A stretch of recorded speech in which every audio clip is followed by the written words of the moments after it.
What's up, guys? Now, it's been a minute since we've gone and done any kind of collecting videos, like, you know, the card hunts, going to Charlotte, going to conventions, whatever. And another thing to note is that's not the only places where I collect games. Like if I ever go to the mall, I'll go drop by the game store if they have something there. I do buy things off of eBay, and you know, the collection still grows even if I don't film a video about it.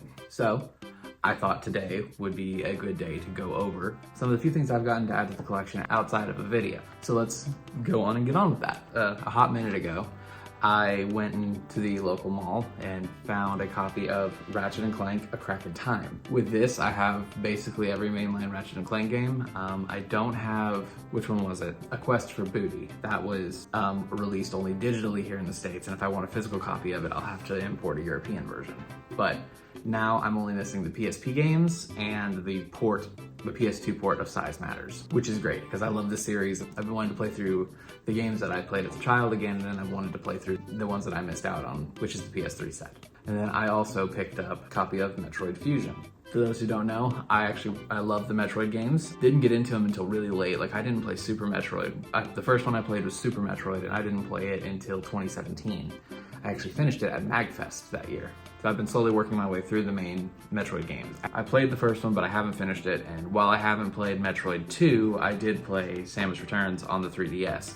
And so I'll count that. I'm working my way through Fusion now, and then I plan to look for Zero Mission whenever I'm at the Southeast Game Exchange in a couple weeks. Now the next thing I've got is a stack of DS and 3DS games here. If you have been following for a little bit, I've talked before about Pokemon and how April's really gotten into Pokemon and I have gotten back into it. We played 3 of the games that come out on the Switch, you know, Brilliant Diamond and Shining Pearl, we played Sword and Shield, and we played Scarlet and Violet.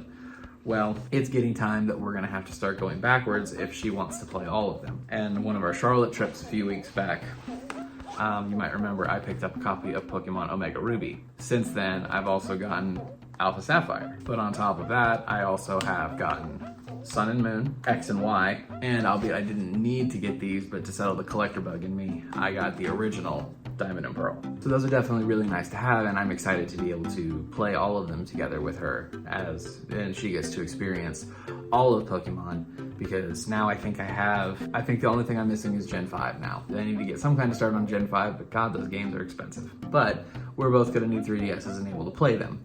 So, I know I said in a previous video that I had 2 3DSs. I had my original Crimson Red 3DS, and then I think in like 2015, 2016, I picked up my own new 3DS XL because I wanted to play Xenoblade. But the struggle with doing it with these, as you can see, there's a pretty big disparity on the screen size. Now, obviously I want her to have the best experience possible, so I was gonna give her this one and I used the tiny boy here. But then I was at Second and Charles, just looking around, and they had something that I was really surprised to see. The Galaxy new 3DS XL. It's in really, really good shape.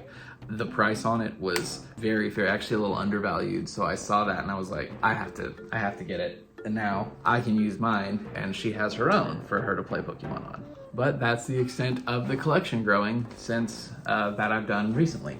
I know it's not all that much, but as anyone who follows retro gaming knows, Pokemon games can get kind of expensive, so that's been where most of my collecting fund has gone, is to getting Pokemon. That way I have everything we need whenever she and I decide to start actually going through those older games. It's actually the benefit of finding my Game Boy player disc is, so now whenever we go to play the Game Boy games, one of us can use the Analog Pocket, and one of us can actually use the Game Boy player and play it on the TV. But that's gonna be it for this video. I know it's short, but hey, sometimes those are good. Keep an eye out in the next couple weeks. We're gonna be going to the Southeast Game Exchange, and there's definitely gonna be some collection adding then. I know we're talking about potentially going back to Charlotte at some point in the near-ish future, maybe before the end of the summer, we'll see. But yeah, that's gonna be it, and thank you guys for watching, and I look forward to bringing you more collection videos as the days go on. So again, thank you guys for sticking around, thank you guys for being here, and I'll see you in the next one.